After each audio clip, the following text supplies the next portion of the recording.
자, 객체지향에서는 이제 객체지향으로 프로그램할 때 핵심이 내가 이 프로그램 만들 때 어떤 객체들을 가지고 프로그램을 만들까? 이게 핵심인데, 그럼 이 객체들을 실제 그럼 어떻게 찾지? 이렇게 이제 궁금해 하실 수 있는데, 보통 그냥 어떤 응용을 만들어야 될 때 생각해 보면 당연하게 떠올 수 있어요. 근데 조금 더 전문적으로 한다 그러면은 명사 동사 분석이라는 기법이 있습니다. 그래서 이건 뭐냐면은 이제 프로그램을 우리가 만들 때 그냥 이 프로그램 만들어야지 하고 컴퓨터 켜놓고 프로그램 짜진 않아요. 우리 설계도 하고 분석도 하고 분석하고 설계를 하겠죠. 이제 이런 분석과 설계를 통해서 문서들을 만들게 되고요. 그 문서에 등장하는 단어들을 살펴보는 거예요. 그래서 그 단어들 중에 명사는 클래스나 클래스의 멤버 변수로 모델링한 것들이고, 동사들은 그런 클래스나 클래스의 어떤 행위로 모델링한 것들이 보통 이게 되겠습니다. 그래서 여기 보면 뭐 문서 저장소에 있는 문서들을 읽을 수 있도록 적당한 뷰어를 제공해야 된다. 그럼 문서 저장소를 나타내야 되는 뭔가 클래스가 필요하다. 문서를 나타내는 클래스가 필요할 거다. 그리고 문서를 읽는 기능이 필요한 거죠. 읽는 기능. 또 뷰어라고 하는 애를 만들어야 되겠다. 뭐 이렇게 되는 거고요. 촬영한 사진으로부터 옷을 식별하고 분류해야 된다. 그래서 이런 촬영, 식별, 분류 이런 것들이 구현해야 되는 행위들이 되는 거고요. 사진, 옷 등이 이제 그 모델링해야 되는 클래스가 객체가 되겠습니다. 그래서 명사, 동사, 뭐 이런 것들. 그리고 여기 있는 같은 경우에는 이제 문서 저장소에는 문서들이 있는 거니까 어떤 관계를 또 나타내 주기도 해요. 포함 관계가 되겠죠. 그래서 그런 것들을 이용해서 우리가 분석을 할 수도 있다. 그래서 실제 어떤 것들을 객체로 모델링 하냐면 데이터가 중심이라고 그랬어요. 그래서 내가 이 응용을 만들 때 어떤 데이터들을 처리해야 되지, 어떤 데이터가 필요하지, 그 데이터들을 살펴보면 이제 어떤 객체가 필요할지 이제 알 수가 있습니다. 그래서 필요한 데이터들은 대부분 다 객체로 모델링할 수가 있고요. 상태를 기억해야 하고 변할 수 있으며 상태에 따라 행위가 달라질 수 있는 것들을 객체로 모델링하면 가장 효과적으로 직관적으로 모델링할 수가 있습니다. 그래서 일상 객체들 우리가 잘 아는 것들을 그 응용해서 일상과 똑같이 모델링해야 된다. 그러면 객체로 모델링하면은 아주 효과적으로 모델링할 수가 있습니다. 물론 객체의 상태가 꼭 변해야 하는 건 아니에요. 객체도 한번 만들었는데 그 만들어진 상태를 그 객체가 소멸할 때까지 그대로 유지할 수도 있습니다. 그래서 상수 객체, 불변 객체 이런 개념들이 있고요.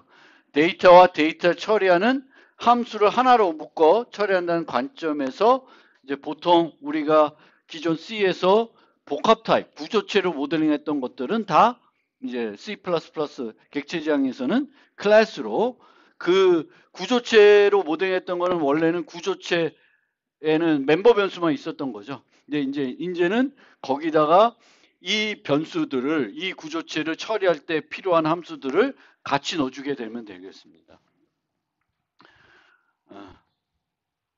보통 클래스는 이제 여러 개의 멤버 변수를 유지하지만 멤버 변수를 하나만 유지하는 클래스도 필요하면 충분히 정의할 수가 있고요. 심지어 원시 타입을 하나만 유지하는 클래스도 필요하면은 만들어서 유용하게 사용할 수가 있습니다.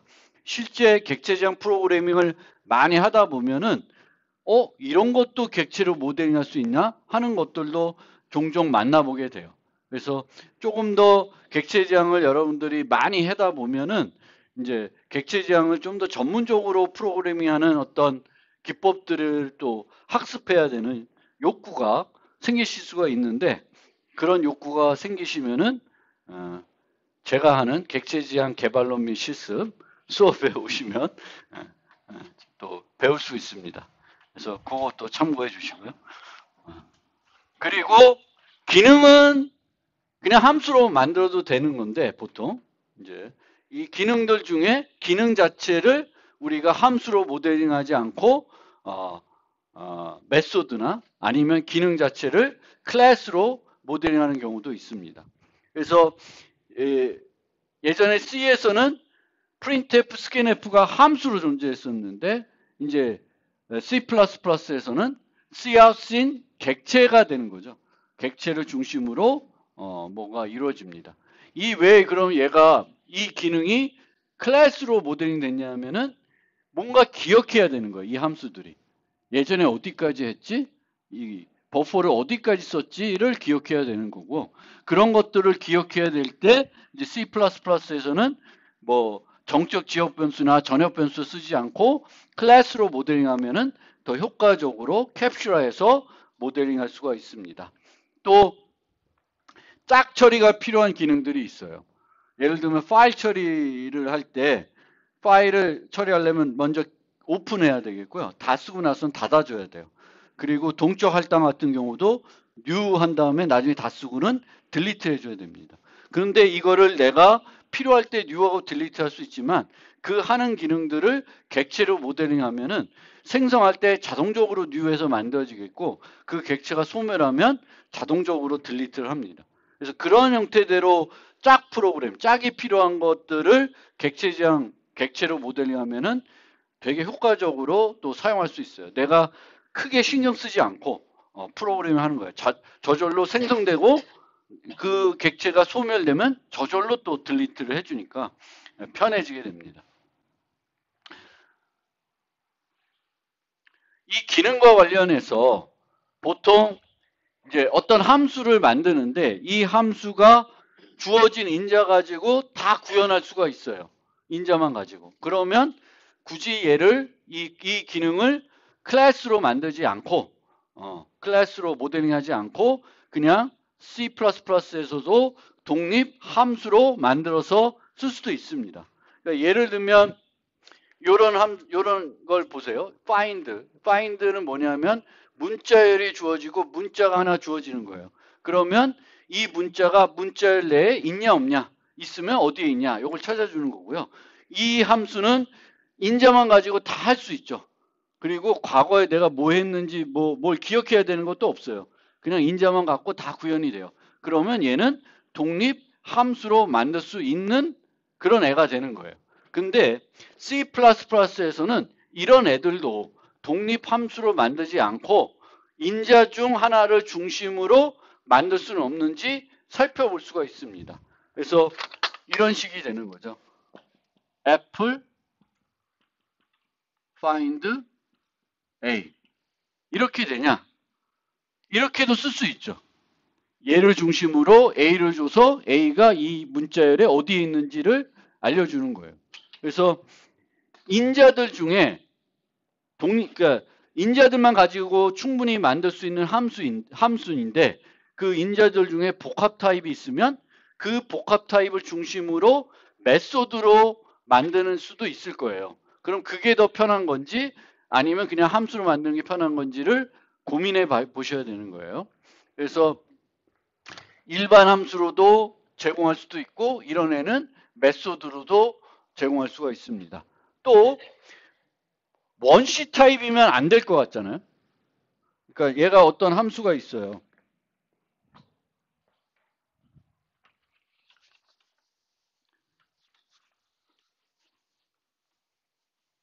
그러니까 이런 fu A 타입 있고 여기는 나머지는 원시 타입이에요. 그러면 얘를 중심으로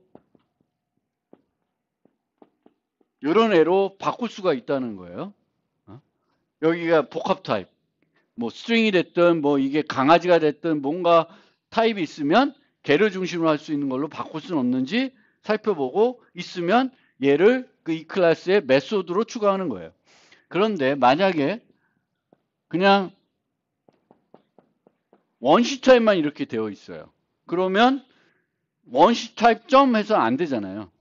그러면 어떻게 할 수 있냐면 요 하나만 클래스로 모델링 할 수 있어요. 아까 뭐라 그랬어요? 원시 타입만 하나 유지하는 클래스도 얼마든지 만들 수 있다고 그랬죠. 그렇게 갈 수도 있고, 그건 좀 드문 케이스지만 그것도 충분히 가능하고요. 또 어떤 게 있냐면은 이 매개 변수가 많은 게 좋은 건 아니잖아요. 함수를 만들 때 매개 변수가 많은 건 좋은 건 아니에요. 그러면 매개 변수의 수를 줄일 때 어떻게 할 수 있냐면 얘네들을 봤더니 요 두 개를 결합하면 어떤 개념이 돼. 그러면 얘 둘을 뭘로 만들어요? 구조체로 만들 수가 있죠. 근데 구조체로 만들면 이제는 또 뭐가 돼요? 얘를 구조체의 변수로 넣을 수가 있는 거예요.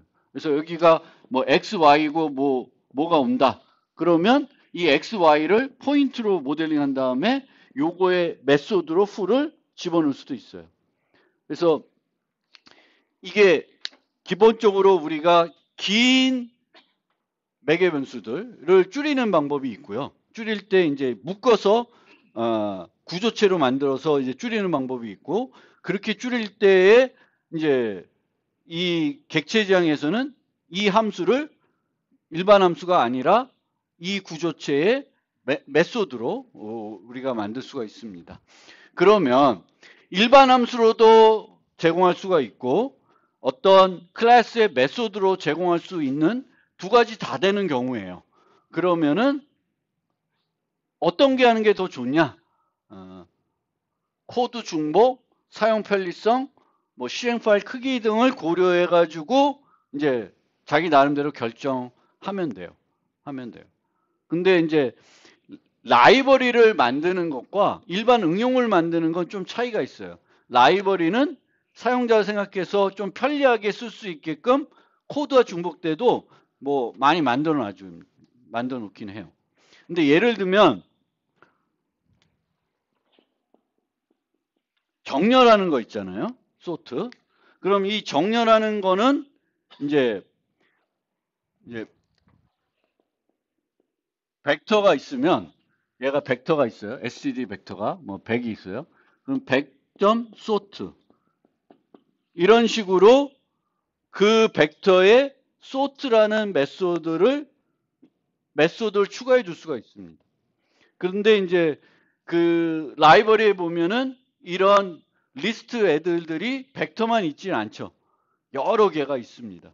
여러 종류가. 그러면 더 각각마다 다 정렬 함수를 넣어주면은 코드가 중복이 되고 코드가 커지죠. 그래서 보통 얘는 이렇게 넣지 않고 sort라는 일반 함수를 만들어 놓고 벡터를 전달하게끔 또 뭐 리스트를 전달하게끔 큐를 전달하게끔 만들고 있어요. 그래서 라이브러리 이 경우에는 이제 중복을 피하기 위해서 이제 이렇게 일반 함수로 또 만들 수 있어요. 그러니까 객체로 메소드로 만들 수도 있고 일반 함수로 만들 수 있는데 그때 생각해 보시면 되겠고요. 근데 응용을 만들 때는 내 응용에서는 코드 중복이 그렇게 나타나진 않을 거예요. 그러면 사용하기 편리한 거는 메소드 추가하는 거예요.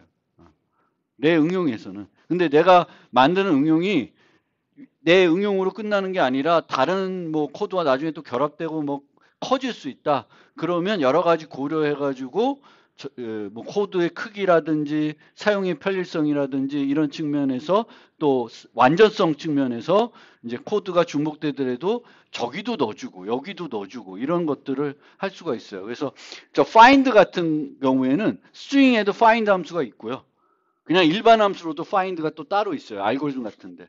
똑같은 기능이지만 이제 저런 식으로 이제 되어 있습니다. 그래서 내가 만들 때에 어떤 식으로 만들 건지 이제 생각을 해봐야 되겠고요. 그래서 일반적으로는 그 인자만 가지고 다 할 수 있는 것들은 객체 지향으로 모델링하지 않고 그냥 일반 함수로 만들 수도 있는데 이 일반 함수로 만들 때 한번 얘를 그냥 인자 중에 어떤 애의 메소드로 넣는 게 더 깔끔하거나 더 편리하진 않을까 생각해 보시면 좋겠다라는 거고요. 그러면 이제 클래스를 내가 이제 결정했어요. 그럼 내가 결정한 클래스가 좋은 클래스냐, 잘 선택된 클래스냐 이런 거를 이제 생각을 해봐야 되는데 클래스는 한 가지 책임만 가져야 한다고 합니다. 그거를 SRP 원리라 그래요. Single Responsibility Principle. 그래서 쟤는 클래스를 수정한 이유는 그것의 유일한 책임과 관련이 있어야 된다라고 하고요. 소프트웨어 공학에서 있는 개념이 뭐냐면은 모듈은 높은 응집성, 낮은 결합성을 가지고 있어야 된다고 해요. 근데 예전에 모듈이라는 건 뭐였냐면 함수였어요. 함수는 높은 응집성, 낮은 결합성을 가지고 있어야 된다고 해요. 그럼 높은 응집성이라는 건 함수가 뭐만 해야 돼요? 한 가지 일만 해야 되는 거예요. 지난번에 봤듯이 민, 맥스를 동시에 찾아준다. 그럼 두 가지 일을 하는 거예요. 민 찾느니, 맥스 찾느니. 차라리 민 찾는 거 하나, 맥스 찾는 거 하나 만드는 게 응집성이 높은 함수들이 되는 거예요. 클래스도 마찬가지예요. 한 클래스가 하는 일들이 너무 많아지면 얘가 비대해집니다. 클래스는 너무 커지면 안 좋아요. 함수도 너무 커지면 안 좋죠. 모듈화 해줘야 돼요. 그럼 클래스도 내가 만들어보니까 얘가 뭐 엄청나게 커. 그러면 잘못 만든 거예요. 너무 크게 만든 거예요. 쪼개야 돼요. 그 함수들을. 쪼개서 작게 만들어줘야 돼요. 물론 이 작게 만들다 보면 어차피 이 큰 개념이 하나 있으면 이 큰 애는 다른 애들을 포함 관계로 갖고 있겠지만 이 자체 안에 모든 코드가 여기에 다 들어있지는 않을 거예요. 빼내서 작은 애들로 5개 만들고 얘가 5개를 유지하는 형태로 바뀌어야 되는 거죠. 그래서 클래스는 이렇게 SRP 한 가지 일만 책임만 가지고 있어야 된다. 그래서 이 응집성이라는 걸 뭘로 판단하냐면 멤버 변수의 수. 멤버 변수가 너무 많다. 그러면 안 좋은 거예요. 함수가 매개 변수가 많다. 안 좋은 거예요. 그래서 요거 살펴봐야 되겠고 클래스의 이름을 지으려고 하는데 애매해. 그럼 뭔가 잘못 설계한 거예요. 클래스 이름은 그냥 누구나 쉽게 지울 수 있어야 돼요. dog, cat, 뭐 student, 뭐 이건 명확하잖아요. book, 뭐 이런 것들이에요. 근데 지으려고 그랬더니 이 이름 뭘로 짓지? 애매해. 그럼 뭔가 그 클래스 자체 설계가 잘못된 거고요. 메소드의 수 포함하는 그 수 포함해서 클래스의 크기도 크면 모듈화를 해야 된다. 그리고 이렇게 클래스를 만들어 놓고 봤을 때 이제 의존 관계 수를 살펴봐야 되겠고 너무 의존하는 게 많으면은 뭔가 또 이 설계를 좀 바꾸실 필요도 있습니다. 그러면 큰 클래스를 작은 클래스로 모듈화하는 방법 아까도 얘기했지만 덩치가 커요. 그러면 얘를 쪼개야 되는데 그 쪼개는 방법들이 몇 가지가 있습니다. 이제 멤버 변수가 많을 거예요. 이런 큰 애들은. 그러면 이 멤버 변수를 살펴보고 이 멤버 변수를 몇 개를 결합하면 또 다른 개념이 돼. 그러면 걔를 뽑아내는 거예요. 그래서 그 개념을 나타내는 클래스를 만드는 거예요. 그러면 요 멤버 변수들을 사용하는 메소드들이 있겠죠. 그럼 이 메소드도 절로 빼내는 거예요. 빼내고 여기서는 필요하면 여기서는 쟤한테 위임하는 요 멤버 변수에 위임하는 형태로 바뀌어지는 거예요. 그래서 멤버 변수 중 일부가 모여 별도 개념을 나타낼 수 있으면 이들을 분리해서 새 클래스를 정의하는 거예요. 예를 들면 그 쇼핑몰을 만들어서 거기에 이제 회원 정보들을 관리해요. 그 회원 정보를 관리하는데 주소 정보가 필요하겠죠. 근데 주소 정보를 관리하기 위해서 이 사람의 시, 도, 뭐 아파트 이름 막 이런 것들을 멤버면서 하나씩 유지하고 있는 건 잘못된 거죠. 어떻게 해야 되냐면 주소라는 클래스를 만들고 그 주소에 그 주소 관련 정보를 다 옮겨놓고 이 회원 정보에는 뭐만 하나 있으면 돼요? 주소 객체만 하나 유지하면 되는 거죠. 주소 위에 우편번호, 뭐 아파트 이름, 뭐 이런 것들을 쫙 해가지고 막 주소를 나타내는 멤버 변수만 5개야. 회원 정보에. 그러면 안 되는 거예요. 그건 잘못 설계한 거가 되는 거고요. 또 덩치가 컸을 때 보면은 이 클래스는 한 가지 핵심적인 일만 해야 된다는 거죠. 그럼 이 핵심적인 일 말고 부가적인 일이 있을 수 있어요. 그럼 걔네들 그냥 빼내는 거예요. 빼내고 필요할 때 그 거기로 나를 전달해서 이 객체를 전달해서 수행하게끔 하는 그런 형태로 바꿀 수 있습니다. 그래서 클래스의 핵심 기능이 아닌 기능은 별도 다른 데로 빼내는 거예요. 빼내서 별도 구현하는 방법이 있고요. 또 상속을 통해서도 크기를 줄일 수가 있습니다. 내가 이렇게 만들어 봤더니 여기에 있는 기능 중에 내가 앞으로 만들 애가 조금 다른 애가 있는데 똑같은 기능들을 필요로 하는 애야. 그러면 상속으로 모델링해서 얘의 상위 개념 하나 두고 상위 개념으로 많은 거 옮겨 놓고 얘를 좀 특수화해서 만드는 거죠. 그러면 나중에 이렇게 만들어 놓으면 추가해야 될 만들 때도 편해지죠. 그래서 상속을 통해서 만들 수도 있습니다. 그리고 메소드를 그냥 다른 클래스로 옮겨가지고 줄일 수 있는데, 요 네 번째 경우는 아마도 메소드를 애초에 잘못 만들어 놓은 거예요. 위치를. 여기가 아니라 다른 데가 있어야 되는데, 그러니까 만들다 보면, 클래스를 여러 개 만들다 보면 나중에 보면은 여기에 있는 메소드가 실제로는 여기에 있어야 되는 게 더 맞을 수가 있어요. 그러면 이렇게 옮기는 거예요. 그러니까 나중에 설계할 때 보면 이게 A가 있는데 여기 안에 F가 있어요.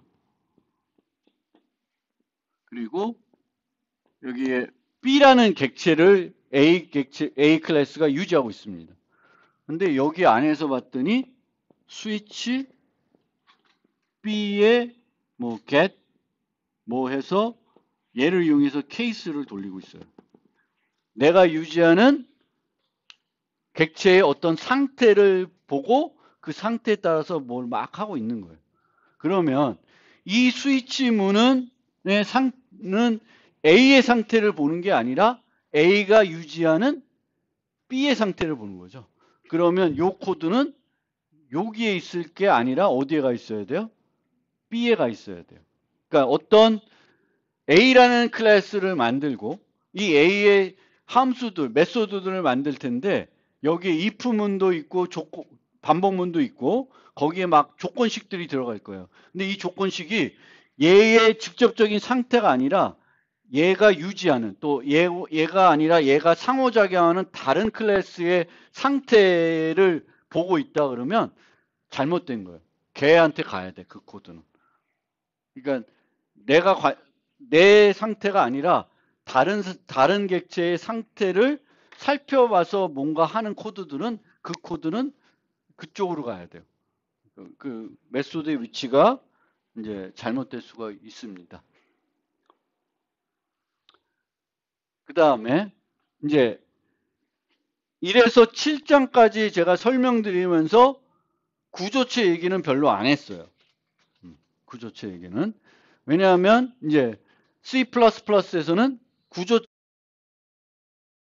구조체가 필요하면은 클래스를 정의하고 그 클래스를 정의할 때 그 멤버 변수만 정의하는 게 아니라 그 멤버 변수 처리할 때 필요한 메소드를 함께 정의하는 형태로 만들게 됩니다. 근데 C++에서의 저 스트럭처는 클래스하고 차이가 없어요. 우리가 스트럭처를 정의하면서도 C++에서는 그 안에다가 메소드, 함수를 집어넣을 수 있습니다. 그러니까 스트럭처는 멤버 변수만 정의할 수 있는 게 아니라 C++에서는 메소드 정의할 수 있어요. 그러면 스트럭처나 클래스나 똑같이 쓸 수가 있는 거죠. 그런데 이제 C++에서는 실제 객체 지향에서의 객체를 정의할 때는 스트럭처를 안 쓰고 클래스를 씁니다. 근데 문법적으로는 둘이 차이가 한 가지 빼고는 없어요. 뭐냐면 기본 접근 제어가 달라요. 그래서 클래스 A 해놓고 int x를 했어요. 그리고 struct A int x를 했습니다. 그러면 접근 제어를 안 쓰고 있죠. 그러면 요 x는 어떤 멤버가 돼요? 클래스에서는 private이 됩니다. 안 쓰면. 근데 얘는 안 쓰면 public이에요. 그래서 이 structure는 기본이 public, 클래스는 기본이 private. 그것만 차이 나지 여기다가 할 수 있는 일은 여기도 다 할 수 있어요. 그렇지만 이제 얘네들은 이제 C++ 프로그램 할 때는 클래스가 필요하면, 그러니까 멤버 변수와 메소드를 함께 묶어서 캡슐해서 뭔가 쓰려 그러면 클래스를 씁니다. 그럼 스트럭처는 언제 쓰냐? 메소드를 안 정의하고 간단하게 뭔가 이런 정도로 뭔가 이렇게 아주 간단하게 단순하게 써야 될 때, 그럴 때는 이제 C++ 스트럭처 쓰긴 한데, 뭐 포인트 XY면 또 메소드가 많이 들어가긴 할 거예요. 그러면 또 클래스로 가겠지만, 그렇지 않고 단순하게 메소드만 일시적으로 만들어서 뭔가 써야 된다. 그러면 그때는 이제 스트럭처를 쓰기도 해요.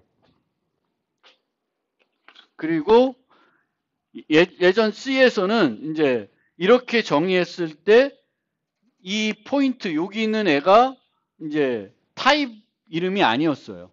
그래서 C에서는 이렇게 타입 def라는 걸 이용해서 이제 했었는데, 이제 C++에서는 클래스도 그렇지만 여기 있는 거는 태그가 아니라 이제 타입 이름이에요. 그래서 그냥 이렇게 쓰시면 이제 요 포인트는 요 포인트에, 그러니까 포인트 타입이 되는 거죠. 그래서 그런 차이가 있고,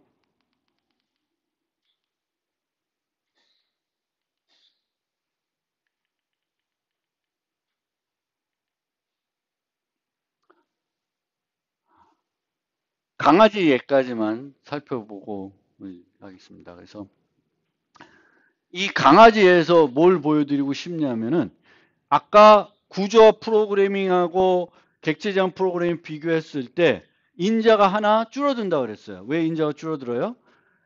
이쪽 구조 프로그래밍에서는 이 함수에 뭘 전달해야 돼? 처리할 데이터를 전달해야 됐죠. 근데 객체지향에서는 이제 처리할 데이터를 전달하는 게 아니라 데이터를 중심으로 함수로 처리하게 됩니다. 그래서 인자가 하나 줄고요. 요 강아지에서는 뭘 좀 설명드리고 싶으냐면은 C+ 객체지향에서는 조건문들을 안 쓰고 프로그래밍을 한다. 그렇게 해주는 거를 이제 다형성이라는 특징을 갖고 있어요. 그래서 예를 들면 이제 강아지라는 애를 이제 이렇게 만들었어요. 여기에 들어가는 문법은 나중에 좀 설명드릴게요. 그래서 이 강아지는 멤버 변수로 강아지의 이름을 갖고 있고요. 그 이름을 수정할 수 있고요. 그 다음에 이제 바크라는 메소드를, 직기 메소드를 부르면은 이제 요 문자열을 만들어서 반환해 줍니다. 뭐 별거 없는 그런 애인데, 이런 애를 만들어서 이제 쓰고 있는 거예요. 그런데 이런 애를 만들다 보니까 이제 강아지에 따라서 어떤 애들은 왈왈, 어떤 애들은 멍멍 이렇게 소리를 내고 싶은 거예요. 그러면 어떨 때는 왈왈, 어떨 때는 멍멍 이러면은 우리가 프로그래밍에서는 기본적으로 떠올리는 게 조건문이죠. 얘 종류를 살펴보고 얘 종류가 멍멍이에 해당되는 애면 멍멍이고 얘가 왈왈에는 왈왈을 하는 거예요. 그래서 이런 식으로 이제 조건문을 이용해서 얘의 종이 시추면은 왈왈, 시추가 아니면 멍멍 이렇게 이제 하는 게 우리가 일반적으로 해왔던 방법입니다. 조건문을 이용해서 처리하는 거예요. 요 때는 이렇게, 저 때는 이렇게. 그런데 C++에서는 얘를 그렇게 하지 않고 다형성이라는 개념을 이용해서 처리합니다. 이 다형성을 이용하기 위해서는 뭐가 필요하냐면 상속을 이용해야 돼요. 상속을 이용하게 되면 지금 우리가 뭐라는 거예요? 멍멍하는 강아지들, 왈왈하는 강아지 두 종류가 있다는 거죠. 그러면 이런 소리를 다르게 내는 것 말고 똑같은 기능은 위에다 하나 만들어 놓고 밑에다가는 왈왈 멍멍만 다르게 만들어 놓는 거예요. 그러면 이런 식으로 강아지를 만들어 놔요. 모든 강아지는 이름을 갖고 있고 이름을 수정할 수가 있고 그 다음에 이제 소리를 낼 수 있는데 어떤 소리를 낼지는 이 도어 클래스에서는 결정을 못해. 누가 할 수 있어? 얘 아래 있는 애들이 할 수 있는 거예요. 아래 있는 애들이 멍멍하고 싶으면 멍멍하는 거고 왈왈하고 싶으면 왈왈하면 돼요. 그러면 스베리안 허스키라는 클래스를 만드는데 뭘 이용해 만들어요? 만들었던 강아지를 이용해서 만들게 됩니다. 그럼 이 시베리안 허스키는 뭘 갖고 있냐면 이름이라는 걸 갖고 있어요. 자동으로 포함되게 되어 있고 set name이라는 걸 갖고 있고요. 바크라는 메소드 갖고 있어요. 근데 얘는 그 바크라는 메소드를 덮었습니다. 부모가 물려준 메소드를 그대로 쓰지 않고 똑같은 이름을 덮어줘요. 그러면서 요 안에서 부모가 만들어 놓은 걸 부르고 거기다가 플러스 뭐래요? 왈왈을 하게 되겠습니다. 그러면 이런 식으로 이제 시베리안 허스키를 만들고 장군의 이름을 세팅해주고 바크를 부르면은 이제 여기서 출력되는 건 장군 땡땡 왈왈이 되겠죠. 근데 내가 뭐 진돗개를 만든다. 그리고 진돗개는 멍멍하게 된 멍멍이라 그런다. 그러면 이렇게 여기 왈왈 대신에 뭐만 바꿔주면 돼. 왈왈을 멍멍으로 바꿔주면 되겠죠. 그리고 여기서 시베리안 허스키를 만들지 않고 뭘 만들어요? 진돗개를 만들고 실행하면은 이때는 뭐가 출력이 돼? 멍멍이 출력이 되겠죠. 그럼 이 코드를 이 세 가지 코드를 보면 조건문이 있어요, 없어요? 조건문이 없습니다. 이 강아지를 지금 주소로 이용했어요. 주소로. 그래서 주소를 이용해 가지고 다양한 자식들을 가리킬 수 있어요. 그럼 얘가 어떤 애를 가리키냐에 따라서 그거에 바크를 실행하게 되면은 거기에 그 강아지 종류에 맞는 뭐가 실행이 돼? 맞는 소리가 나겠죠. 그게 이제 객체지향에서는 뭐라 그래요? 다형성이라 그래요. 다양한 애들을 하나의 리모컨으로 가리킬 수가 있고 어떤 걸 가리키냐에 따라서 행동이 달라지는 거예요. 똑같은 기능을 불러도. 그러면 여기서는 구분하기 위해서 뭐가 있었어요? mbreed라는 종을 나타내는 정보가 있었죠. 이 다음에 보는 이 코드에는 없죠. 얘 자체가 그걸 나타내는 거예요. 종류를. 이 자식 자체가 그 자체가 이제 종이 되는 거죠. 시베리안 허스키, 진돗개, 뭐 시추 가지가지가 있을 겁니다. 그래서 객체 지향은 이렇게 우리가 기존의 조건문을 이용해서 프로그램을 많이 했었는데 이제 객체 지향으로 넘어가면 조건문이 필요할 때 조건문을 쓰지 않고 다양성을 이용해서 조건문 없이 프로그램을 많이 하게 됩니다. 물론 그렇다고 조건문이 아예 없어지는 건 아니고 필요하면 써야 되는데 어떤 종류의 조건문들은 실제 조건문을 안 쓰고 다양성을 이용하게 되겠고 다양성을 이용하려면 상속이 필요하고 이제 늦은 바인딩이라는 개념이 필요하고 그렇습니다. 그런데 그렇게 하게 되면 이런 식으로 이제 얘가 뭘 가리키냐에 따라서 이제 다양한 동작들을 할 수 있게 합니다. 조건문 없이.